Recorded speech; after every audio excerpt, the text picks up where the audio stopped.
Pastor Ronnie Castañares na ipangutana, ano ko lang ang imong mga kaubang mga pastor nga kung mga lawat ang ilang gamiton Cox mag og Skyflex. Nga naman nga simbolo na sabi kasulti na pas. Ngano brother Rosby nga Coke ra og Skyflex. Tungod kay maoro man ay Budget pagtuo nila nga pwede ra inana gamitan ra og Coke o Skyflex. nya simbolo pa gyud. Unya kay simbolo ra mo gud. Kaya di man gud tinuod, pero ang simbahan natong Katoliko nagahimo gyud sa pamaagi nga nasa Biblia. Sakto gyud. Mao na nga dili lang po nato suko na nga Skyflex ug Coke kay maor mo po sigara mapalit dayon dito sa tindahan. Kay gustiyas yung paliton. Mahal. Lisod pod kay ngano man pura po kag Katoliko. Oh.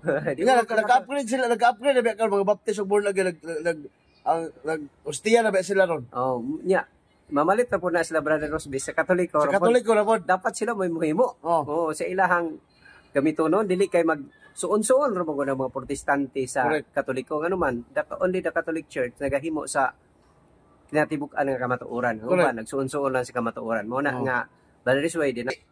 Wala tayo mabasa sa Biblia nga simbolo gina. Wala kay mabasa. Former Ephraim Bala gikan sa Evangelical Baptist ug karon usa na kaaktibo nga Katoliko ug tigdepensa sa pagtuong Katoliko. Bro, unsa may advice nimo sa imong mga kaubang pastor nga nagpagahi gyapon nga wala may balik sa simbahang Katoliko bisan kabalo na sa kamatuoran? Unsa may kasulti nimo sa ilaha? Mga kaigsoon ko mga pastor sa Evangelical Baptist, mga Baptist Church, pamalik na intaon mo sa simbahang Katoliko kay nakabalo yun mo kung kinsay nagtukod ng iyong simbahan. Correct. O kinsay founder niya na. Nakabalo mo kinsay nagregister na dito sa Security. Sa Security Exchange Commission. Tao ra, taga US. Unya saksakan og istorya sa wali. Unya, inyo ra bang ilaron nga maingon ra ba din mo ang nagtukod sa inyong simbahan sa Baptist, sa Evangelical Baptist, Bible Baptist, Si Kristo. Ginoo, Kristo. Unya, basahon mo nimo diya research mo sa Google nga ang gakuan diya sa inyong John Smith man. Kulatahan mo ana ni Jesus. Ibalik niya sa second coming. Nga pa may atubangon na nga kaso. Nga tigbutang-butang mong dagko. Mo nang ayaw mo pag ana mga igsuon. Nga pamalik na mo simbahan Katoliko kay mo ni tinuod nga simbahan nga gitukod sa tong Ginoong Hesukristo. Dili kay kanang inyo ang simbahan.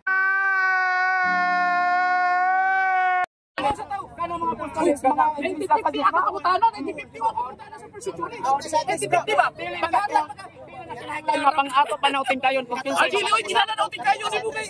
Ingon mo siya gito produce ulit sa importante. Wala tayo gibasihan. So wala kay alam sa ingon ni Apostol Pablo. Ingon siya ilang simbahan na sa Jerusalem. Ako Tito Tres. Wala siya kabalo. Tito Tres noy nag-ingon siya nga kayin ninyo.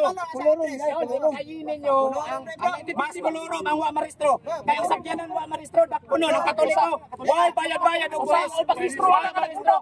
Dios ang nagtukod para istroho nimo. Inigbalik niya, tingla siya. Siguro si boss.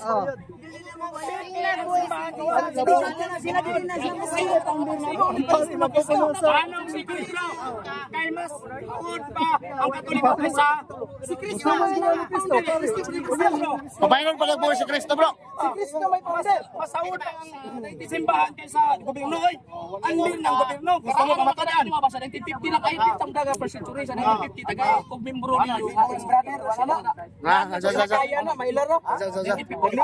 Nasa Elder Woodrow. Si Elder Shoemaker, sa Ibo Dadir, ayan, maura gyapon ang pasano. Di gyapon mumoto. Ngano mas kay dili inyo ang libro, amo ang libro. Pakito. Ano diay kung kanang inyo ani ay kinsa din amo ani ng libro. Amigo ni mo katorcha ba kanin ko sa kapalagi mo ani kung type na sila hapo. Ingon man ka bro nga. Wa ko kaila anak nila. Ay dili sa bukas ko puro kanya. Ibigwa ko tayo ko sa ilahan. Istorya ko na kasi gihukasan na imra ko ang papamatuod may resort dudong sa tinuod sila be. Kung tinuod sila ani nako. Hindi ba eh. Kay di mo kumudakan, di mo makrosal. Kay di mo makrosal.